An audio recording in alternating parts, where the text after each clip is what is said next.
Hello, everybody. Welcome to Sideline Power and Ballin with Bill here today on this great Thursday. We have a fine gentleman and very good head coach, first year as a head coach, Coach Pavlik.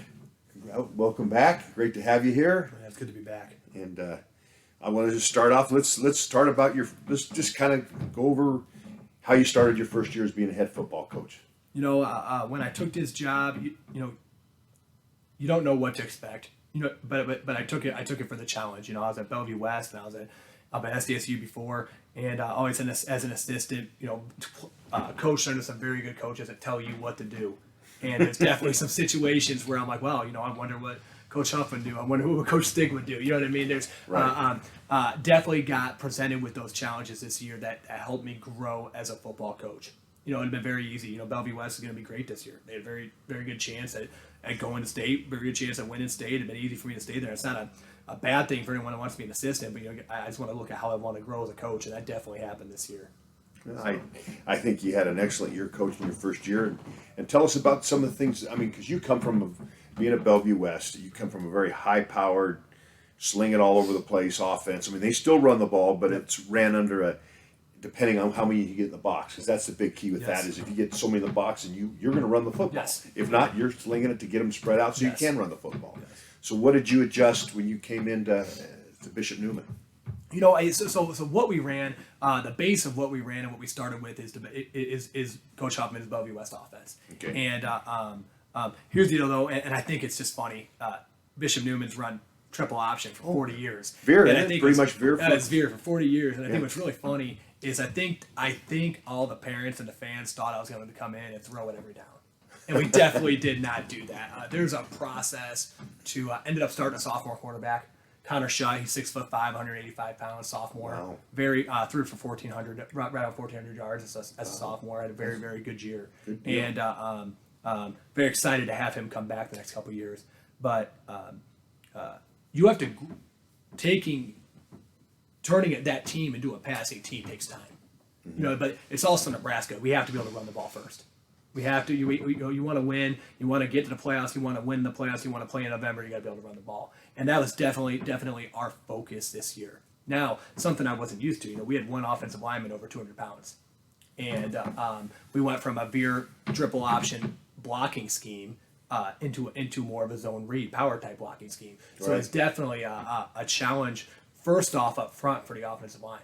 And we started out. I was happy. We started out. I thought we had 7, 8, 9, 10. I think we ended up having we started out with a 9, 10 offensive line that we felt good about. We ended up with 4. You know what I mean? We had, really? We had guys filling in that I would have sophomores playing that I would have never, a freshman and sophomore playing that I would have never thought would have played. And that's why you have to be deep. Right. So we had a lot of young guys get reps, and that's definitely going to help us in the future. But so we ran shotgun spread offense. Ended up running a lot of tight end and a lot of two back. Okay. Really? Everything was out of shotgun. I had 2 very good running backs that we rotated every series. I think one of them rushed for 800 yards. The other one rushed for 500. So 2 pretty good running backs. Not bad at all. We were able to utilize their strengths. Yeah. So schematically, how did you do? I mean, because it's different going from a veer offense. Let's be honest, to a zone where you're stepping and reading. It's a whole different read system and everything. So how did you handle it with the kids schematically? So it started in summer. It started in June when everyone else was throwing. We threw, but Coach Vogel, our offensive line coach, he while we were throwing on Wednesdays, he was working on the steps with the linemen, and we had a process for how we wanted to implement the offense. Right. We implemented our zone scheme. We implemented our power scheme. He tried to teach, and this is something I learned from Coach Huffman at Bellevue West, the least amount of steps possible. Correct. And we were able, from the summer, and then as we worked kinks out through the year, okay, what blocking schemes can be the most consistent for the offensive line, because they're the most important out of all the players. And it's a big difference. I mean, blocking down on a veer. Yes.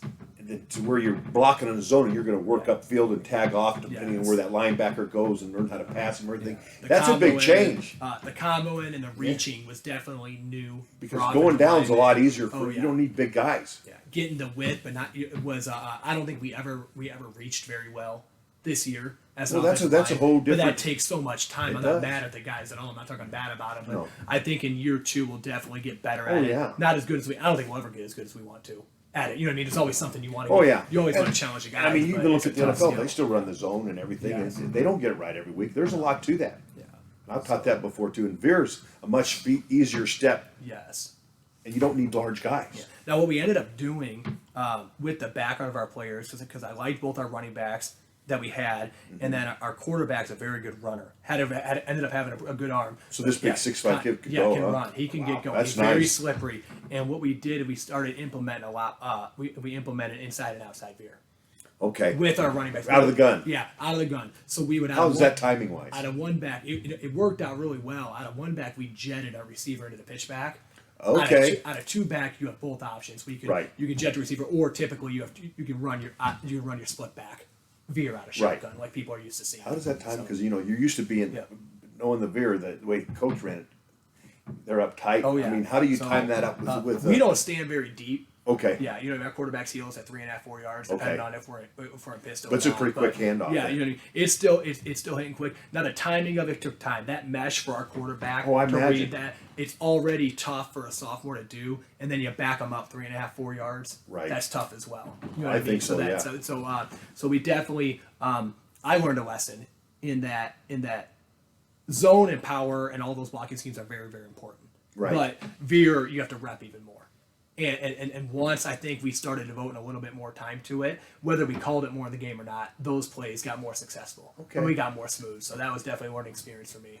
And I'm lucky to have some coaches that have done it for a long time. Yeah, I Assistant mean, because coaches I think that to me, Yeah. being around the people that ran the veer, it's such a timing thing, and it's Yes. so close, and, Yeah. and doing out of gun, it has to take time Yes. to match up with the blocking, seeing the angles that the kids are coming down on, and Definitely. everything. Yeah, Next year And we'll the do a mesh. different running back, so it'll probably look a little different. Yeah. But the quarterback will be more comfortable, which is the number one. Yeah. After the offensive line, gotcha. understanding what's going on. Yeah. So. So now offensively, so how did you incorporate your passing? Because I mean, there's a lot of reads you do in passing. So how did you Yes. incorporate that with the veer and the So, zone and especially- everything? With everything we do, and especially with the sophomore quarterback, and it probably wouldn't matter if it had been a junior or senior in year one, Mm-hmm. almost everything that we incorporate a runner pass, we're reading one person. So like in the run, you're reading a 5 tech, you're reading a 3 tech, whoever you're reading the hanger, it doesn't matter. Right. In the run, and same thing in the pass game, you're reading the corner, you're reading the safety. Right. Everything we did, we throw a lot of quick game. Okay. So a lot of And that matches well with that type of it offense. did, and the deal with the quick game, really, unless the linebacker went right through the A gap untouched, I still think the ball would get off. There's the chance of a sack in quick game. Oh, that's why so little. That's why you do. That's why it's called quick game. And that's why we audible. We're hitting the flash. We're hitting the vertical. And our quarterback, we were really lucky. Off one step, he can throw it. Yeah.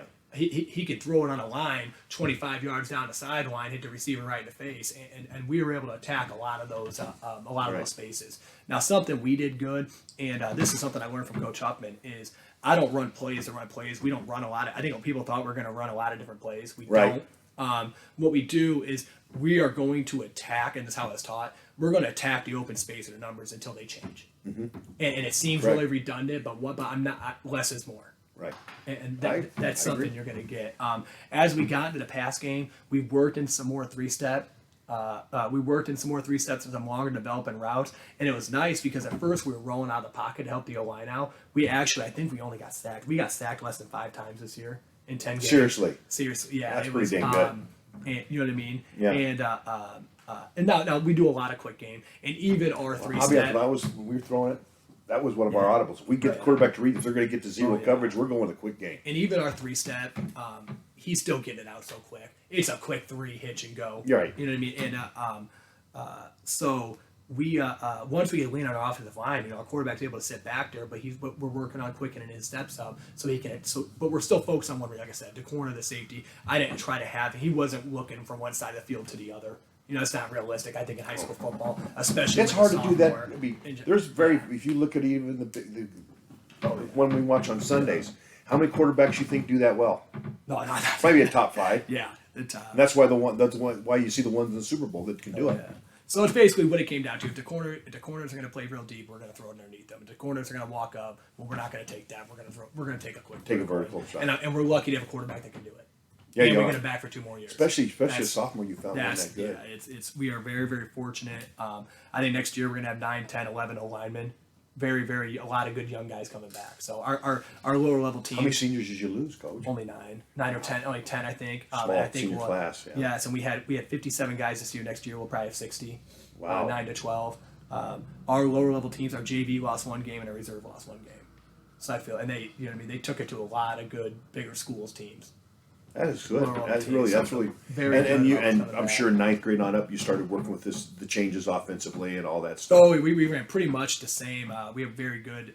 We should have really good 9th grade quarterback. Ended up getting hurt, and then we had we had a receiver and a running back kind of fill in with it. And they did a good job. So That's awesome. Now, do you play JV too, or just? yes, just... we play JV and reserve. Our reserve it's pretty much all freshmen, but we play Right. other teams, freshman, sophomore teams. Right. Basically. Okay. So in the area and stuff like yes. that. Yeah. How many games do those guys get in? We got 7 on each level, so we actually had a lot. That's which good. is my 14. goal. We added, so we played Ashland, Elkhorn, York, SCOTUS.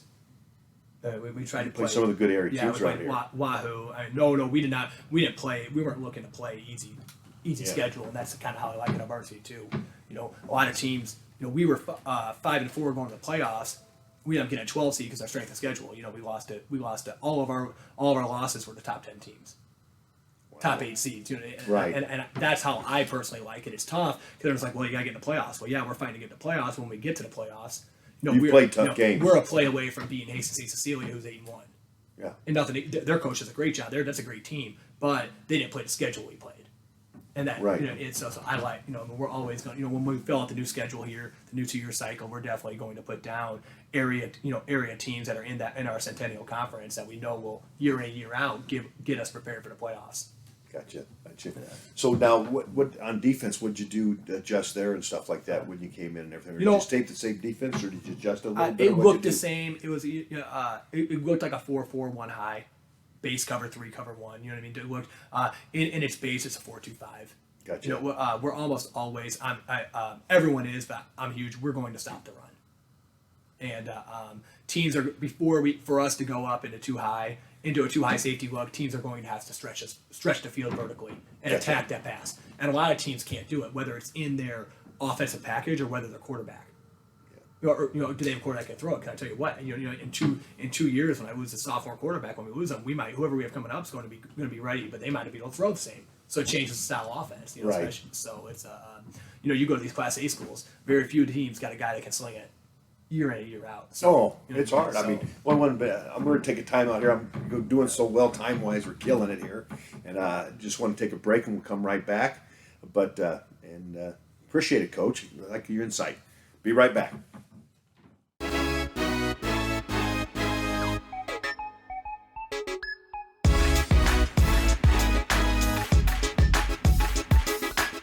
Hey, this is Mark with Sideline Power. I'm here today to showcase Sideline Power's new drone to end zone kit, showing you just how easy it is to take your drone from practice to film a game with an end zone tower.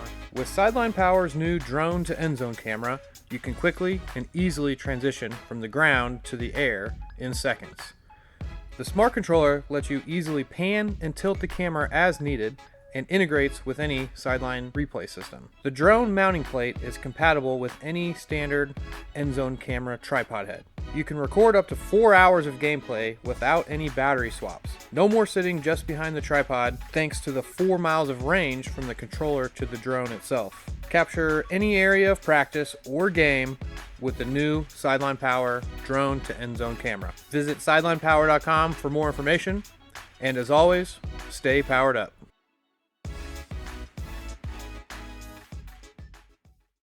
We're back here at Sideline Power for Ballin with Bill with Coach Ron, my man, right here having a heck of a day, doing a good job and talking about his program. So tell us, as you went through the season and played your opponents this year, being in Class A in the past, what were the similarities and what are the differences as you prepare and look at how you do your schedule? So I thought that we would get a lot more run heavy teams, which we did. There were a lot of run heavy teams, but whether it's always in this way or it's starting to turn, teams threw it more than I expected they would in Class C. So that Really? definitely was a similarity, and I think you see the spread creep in You see a lot more teams run their I formation, 2 back looks. You know, like Wilbur, they'll sit in their I formation, and then all of a sudden they come out a spread set and they're whipping it. You know what I mean? So teams are starting to. Even Wilbur's doing that. Yeah, you know, and he does. Yeah, he did a very good job. He's got a huge O line and did a good They job. usually are of that. pretty good size, aren't Yeah, they? oh, they were giant. Yeah. Them and Centennial were in Utown, big boys. But difference is, I'll tell you what, is Class C is deeper, and this is not a shot at Class A, but Class C is deeper than Class A. I believe that the 16 teams that make the playoffs in Class C1 and Class C2 are better than the class. Not that they're better than the individual, but as a whole is a more competitive group than the 16 that make Class A. I wouldn't argue that with you. And it's just, and I think that's a testament to the programs that these towns have created, that these schools have created, that these coaches. You know, I played week 1 and 2. I played Ron Mimic, and then I played what's his name over at Norfolk Catholic. Like Ron Mimic at Aquinas. Feller. That's Feller it. over at Norfolk Catholic. And then both of you're talking about long. Those are I two. mean, I think those are they've the two been there biggest like coaches in the state. I think they are. For about both 35, 40 years, both of them. And they've both been winning longer than I've been alive. And I told them both that before the game. They were laughing. You know, so They're both good guys. Oh, they were great. I love, and I've seen them both since then. And I learned lessons playing them. You know, but what I'm trying to get to, every town I went to, man, they had a strong following, strong culture. The kids played hard. It's impressive what's going on. I really enjoyed. You know what I mean? I'm going to towns and places I never even heard of. But I enjoyed these years. Did you grow up in Omaha too? Where'd you grow up? I grew up in Chicago. That's right. So Yeah, you're from you probably.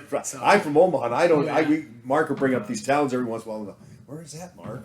He'll know. Oh yeah, but I tell you what, man, week in, week out, I don't care who you're playing.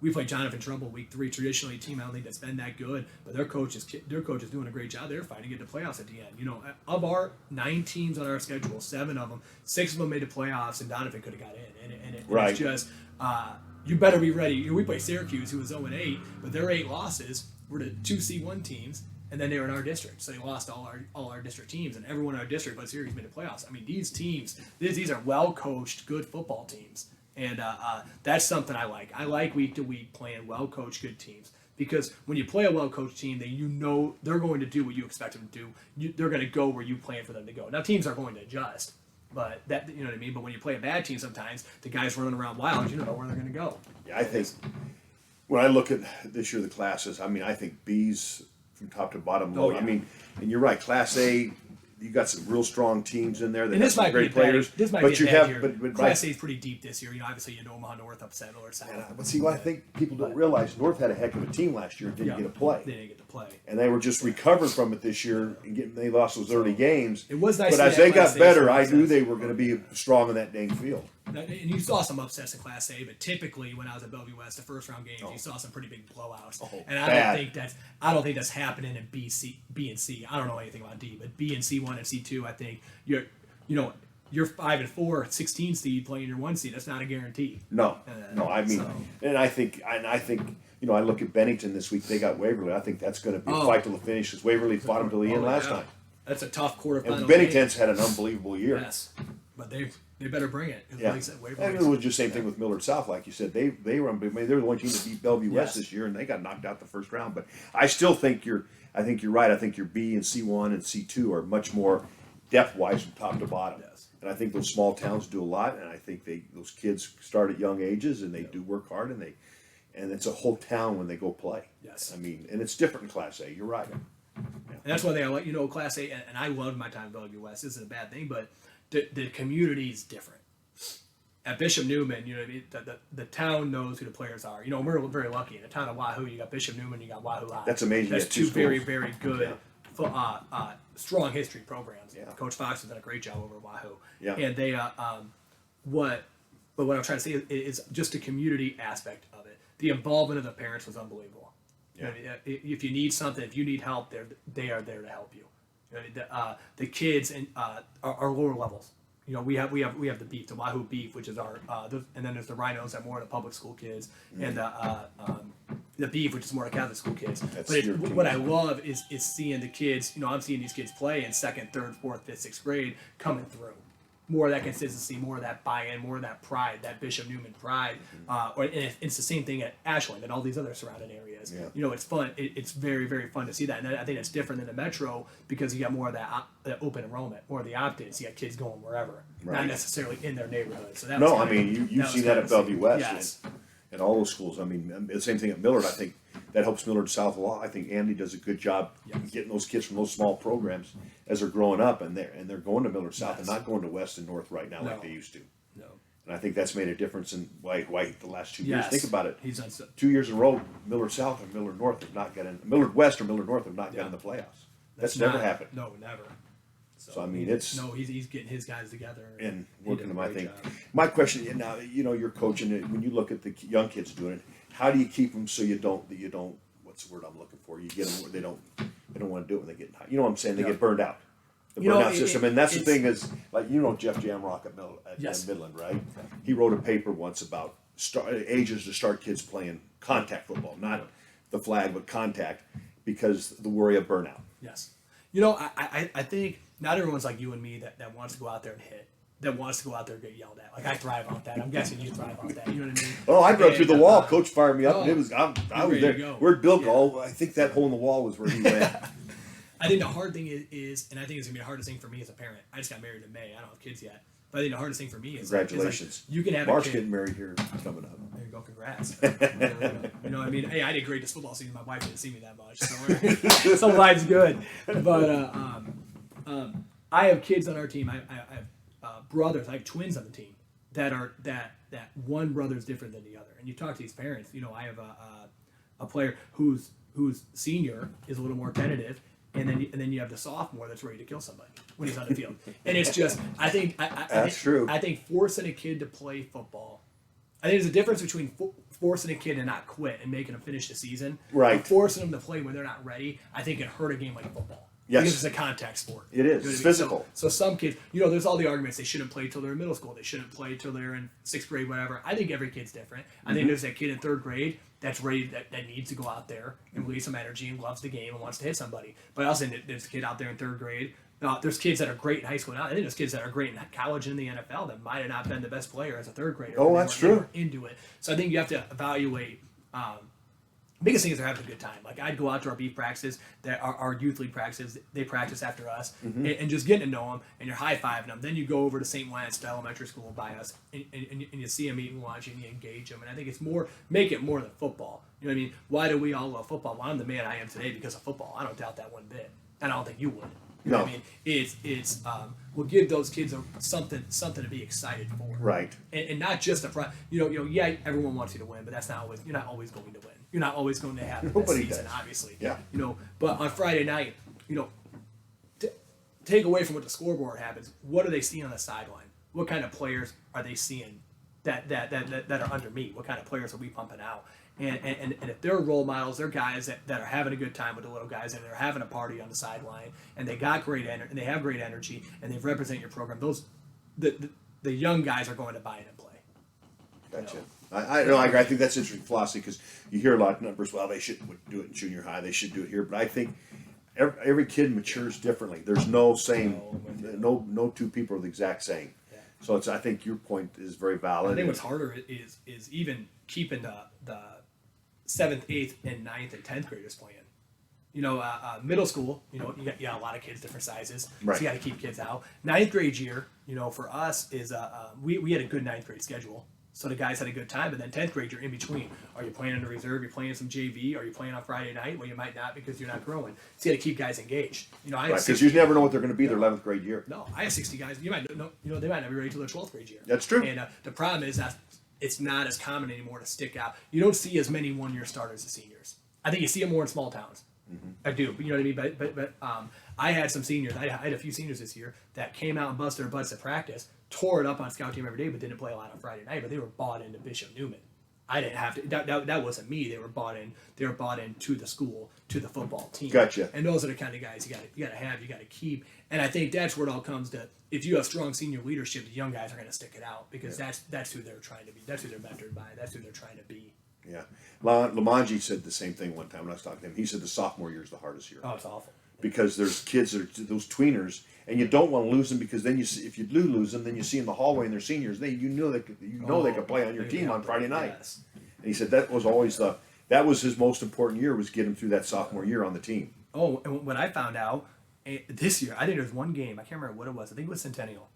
We went out against Centennial, and we had 57. We started the year with 57 guys on the team. We didn't lose guys, but because of injury, we lost guys. And I think we had like 42 guys walk out there, and someone was last. We had so many injuries, and I think there was some COVID sickness too, and stuff like that. But it's just like everyone was like, "Where'd your team go?" And it's like that's why you have to invest in everybody in your team, because that 10th grader, that 11th, 10th, 9th grader, you think's not ready to play, he might have to.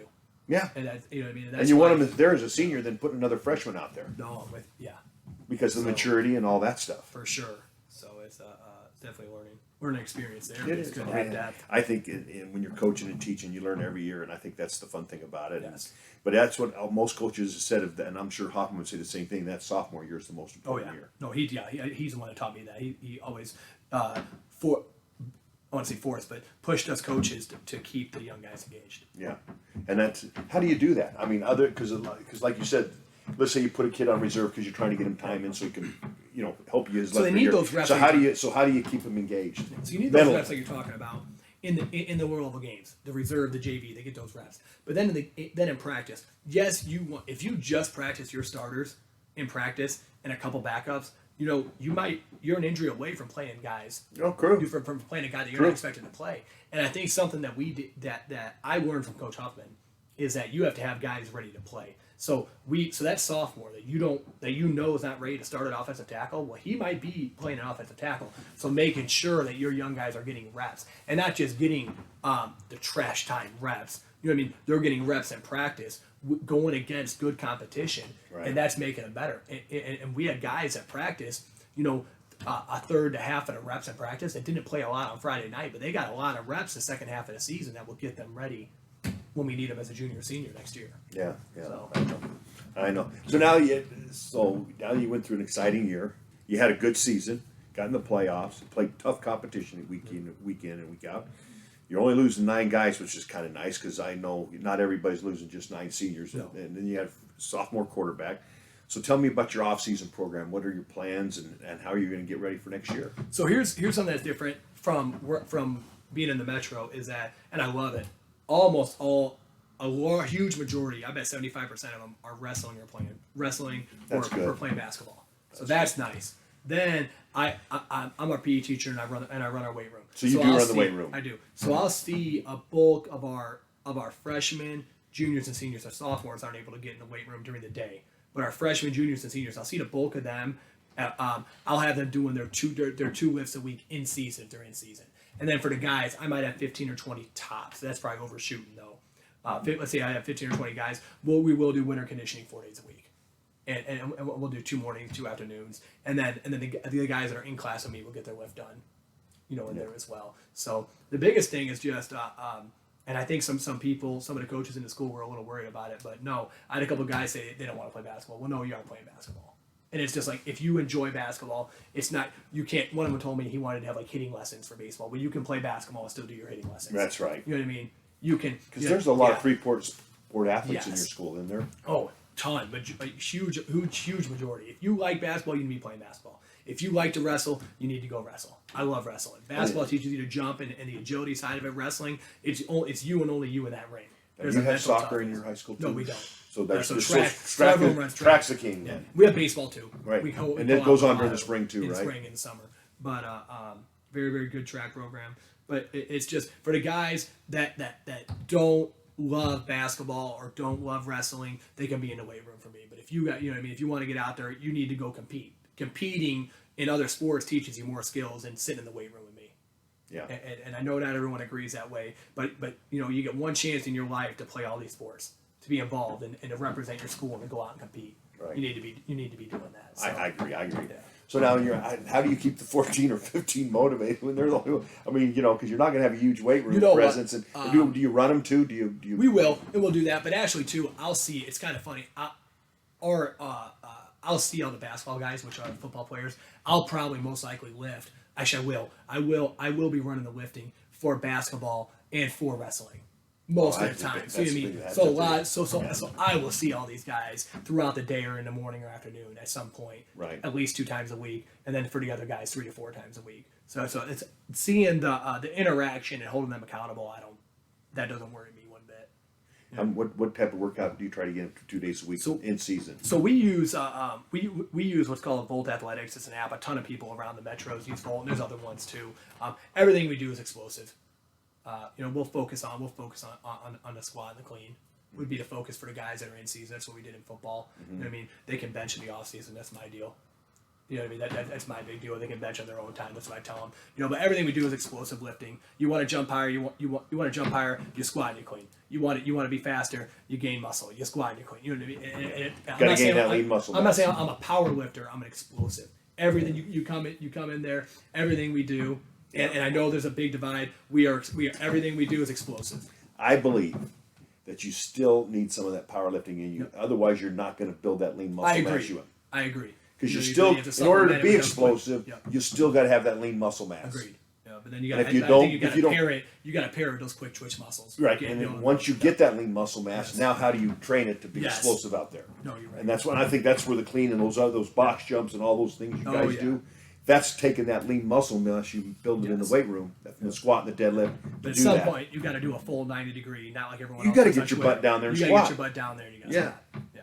I agree. That's how you get better. That's how you're going to get your bigger. Yes. And let's be honest, your legs and your hips are your largest muscles in your body. Yes. No question. Yeah, that's true. So, were you excited about this year? Oh. Did you have fun being a head coach? I had a blast. I had the time of my life. And you know what? There was some. You want to talk about as an assistant coach, your guys are a reflection of you. As a head coach, truly, the guys are a reflection of you. Yeah. And, we're all not perfect. And I learned some lessons this year. And we grew as a football team. And I tell you what, I'm everything that previous coaches of Bishop Neumann weren't. That's not a bad thing at all. It just means I rev high. And it took us a little bit of time, longer than I probably wanted, to grow as a team. But once, it's all about proving to the guys that you are there for them. And that you are in it for the right reasons. I don't win for me. Okay, I coach football. Yes, I want to win. I hate to lose more than anything. We all know that. Most of us don't like to lose. But I coach football because of what the sport did for me. Right. You know what I mean? And the guys know that. The guys know that I am there. You know what I mean? That I left an easy assistant job at Bellevue West to come and be at Bishop Neumann with them so we can grow this program. And you know what? I'm just real with the guys. I think when you open up and you're real with them and you let some of the guys out on the field, you know what I mean, and you work through some of those issues as a football team and as a coaching staff, it brings everybody together. I agree. They got to feel comfortable. So I agree, Coach Pavlik. I think you're an exciting guy. You'd be fun to play for. Get me wound up. I know that. Anyway, it's great to have you here at Sideline Power today and on Ballin with Bill, and I appreciate you taking time out of your busy schedule here and coming out here and talking to us. Always. Thank you. And good luck to you. Yes, sir. And good luck to you in the off season, and we wish you well. And we'll finish with a hush. You ready? You know this one, man. Let's get ready. We're getting ready. Here we go. Come on, get it out, brother. You got to do it too. Come on. Let's go. Here we go. Hush, hush, hush.